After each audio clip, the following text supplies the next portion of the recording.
Hello friends, standard 10 chapter 2 part 2। Last time हमने देखा अम्ल और क्षार की परस्पर प्रक्रिया। अब उसके बाद के मुद्दे पर हम समझेंगे अम्लों के साथ धात्विक ऑक्साइड की प्रक्रिया। अम्ल धातु के ऑक्साइड के साथ प्रक्रिया करके किस तरह की प्रोसीजर करते हैं, क्या बनाते हैं इत्यादि हम देखेंगे। तो स्टार्टिंग करते हैं। धातु के ऑक्साइड के साथ एसिड को मिलाया जाता है तो लवण और जल बनता है। धातु के ऑक्साइड के साथ यहाँ पर एग्जांपल लिए जैसे cupric oxide CuO plus hydrochloric acid, जिसका सॉल्यूशन में क्या मिलता है, कॉपर क्लोराइड और वाटर। तो यहाँ पर कॉपर क्लोराइड के बनने से विलयन कैसा हो जाता है, नीला रंग का। धातु के ऑक्साइड की प्रवृत्ति यहाँ पे क्षारीय होती है क्योंकि अम्ल के साथ क्रिया करके लवण और जल बनाते हैं। इसी तरह दूसरे भी एग्जाम्पल होते हैं जैसे क्यूप्रिक ऑक्साइड, मैग्नीशियम ऑक्साइड इत्यादि। अब आता है अधात्विक ऑक्साइड की क्षार के साथ प्रक्रिया। अधात्विक ऑक्साइड क्षार के साथ प्रक्रिया करते हैं तो लवण और जल बनाते हैं। जैसे कार्बन डाइऑक्साइड की प्रक्रिया कैल्शियम हाइड्रोक्साइड के साथ होती है तो कैल्शियम कार्बोनेट और वाटर बनता है। अधात्विक ऑक्साइड प्रवृत्ति में अम्लीय होते हैं और विद्युत धारा प्रवाहित की जाती है या करते हैं। जलीय विलयन में एसिड और बेस अर्थात अम्ल और क्षार की स्थिति कैसे पता लगाएंगे, जलीय अम्लमीय वस्तु स्थिति है। तो स्टार्टिंग करते हैं एसिड के लिए। जल की उपस्थिति में एसिड अर्थात अम्ल H+ आयन उत्पन्न करते हैं। अगर वो H+ आयन उत्पन्न कर रहे हैं तो उसे कह सकते हैं वो एसिडिक है। H+ आयन H3O+ मतलब हाइड्रोनियम आयन के रूप में पाए जाते हैं, जिससे H+ आयन वाटर के साथ मिलने पर क्या बनता है, H3O+ आयन अर्थात हाइड्रोनियम आयन। इसी तरह हाइड्रोक्लोरिक एसिड को वाटर में डाला है तो वहाँ पे हाइड्रोनियम आयन और क्लोरीन उपस्थित होता है, अर्थात कह सकते हैं कि हाइड्रोक्लोरिक एसिड के अंदर एसिडिकता अर्थात हाइड्रोनियम आयन उपस्थित है। अब बात करते हैं क्षार की। जल की उपस्थिति में क्षारक अर्थात क्षार मतलब हाइड्रोक्साइड OH- हाइड्रोक्साइड अणु उत्पन्न होते हैं। जैसे सोडियम हाइड्रोक्साइड को पानी में डाला जाए तो सोडियम और हाइड्रोक्साइड मुक्त होते हैं।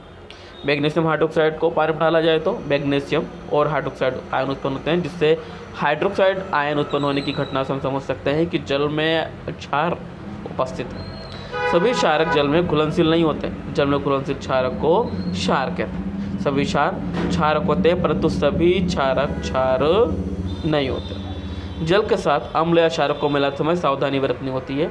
हमेशा अम्ल या क्षारक को ही जल में मिलाना चाहिए। लगातार इसे हिलाते रहना चाहिए क्योंकि यह प्रक्रिया अत्यंत उष्माक्षेपी होती है, अर्थात जब इसके अंदर एसिड या बेस मिलाया जाए तो बहुत ही धीमे से प्रक्रिया करनी होती है, धीमे धीमे उसे डालना होता है और ग्लास रोड से उसको लगातार हिलाते रहना चाहिए, क्योंकि ये एक उष्माक्षेपी प्रक्रिया अर्थात काफ़ी गर्मी इसमें से बाहर निकलती है, जिससे चोटिल होने की भी घटना हो सकती है।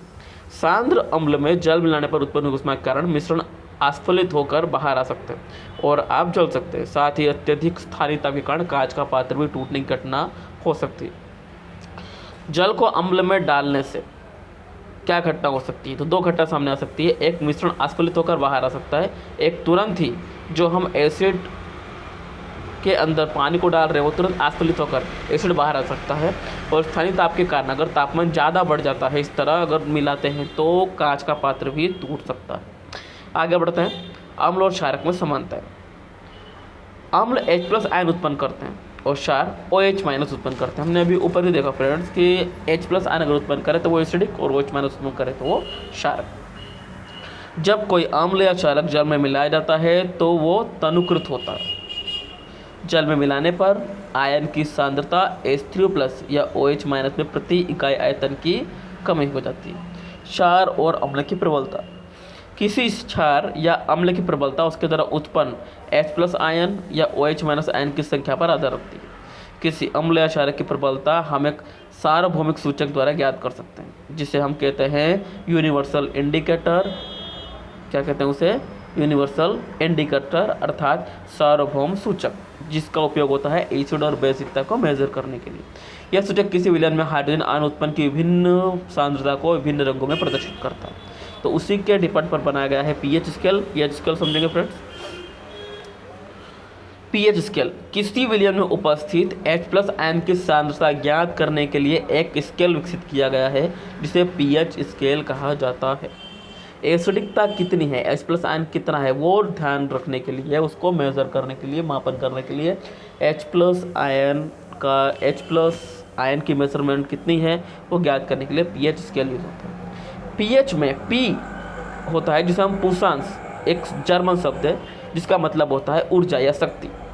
pH इक्वल टू 7, अगर pH बराबर 7 मेजरमेंट आता है तो जिस विलयन का मेजरमेंट मापन कर रहे हैं वो कैसा होता है, उदासीन। अगर pH 7 से कम आए तो वो कैसा होता है, उदासीन। और यदि pH 7 से अधिक आता है तो वो कैसा होगा, क्षारीय।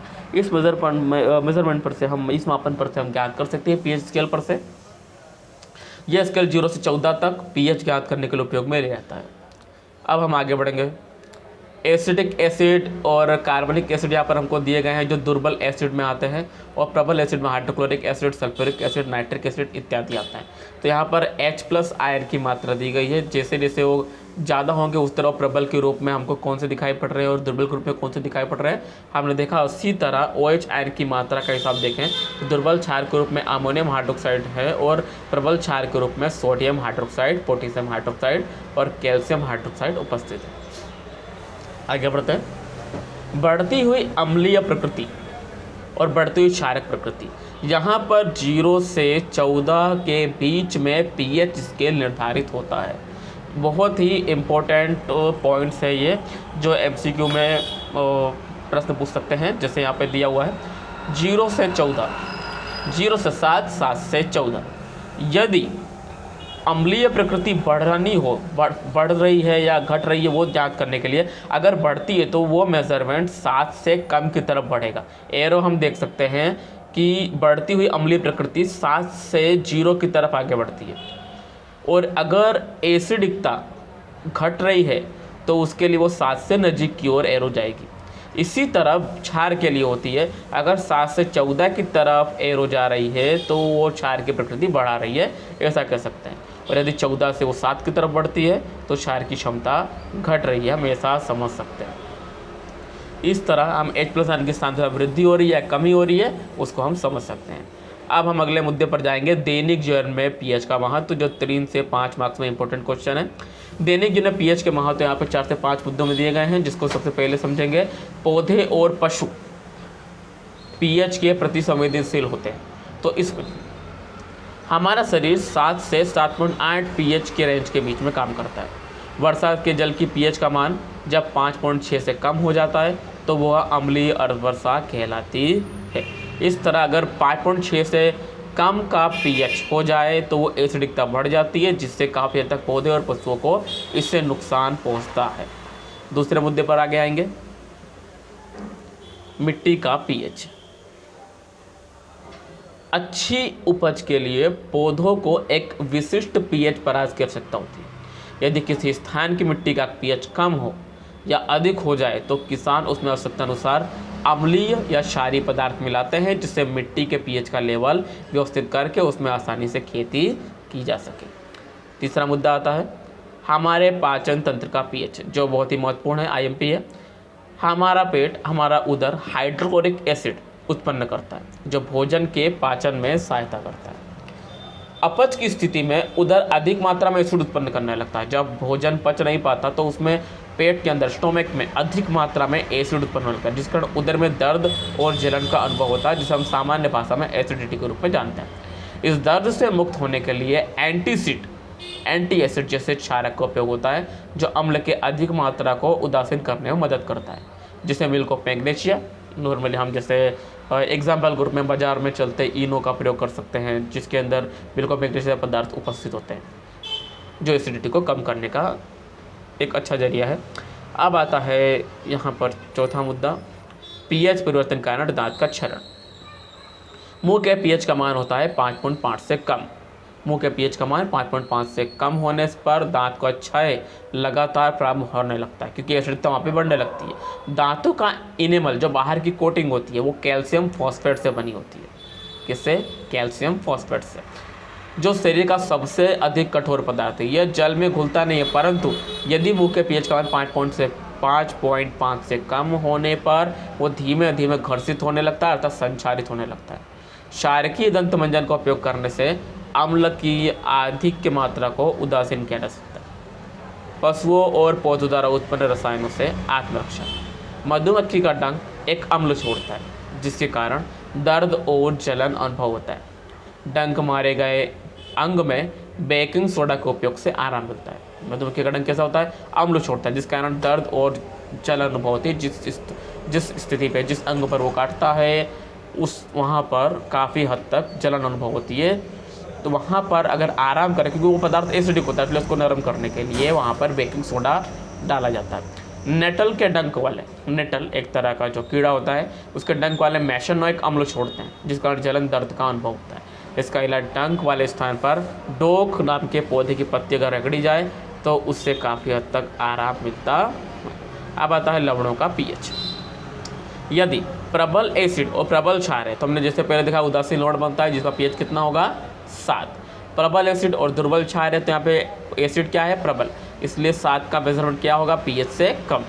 और प्रबल क्षार है और दुर्बल एसिड है तो यहाँ पे क्या प्रबल है? क्षार, इसलिए 7 से क्या होगा मेजरमेंट? उसका पीएच अधिक होगा। अब इसी तरह हम अगले मुद्दे पर जाएंगे, साधारण नमक के रसायन पर, जिसको हम अगले वीडियो पार्ट 3 में समझेंगे, साधारण नमक से बनने वाले रसायन। ओके।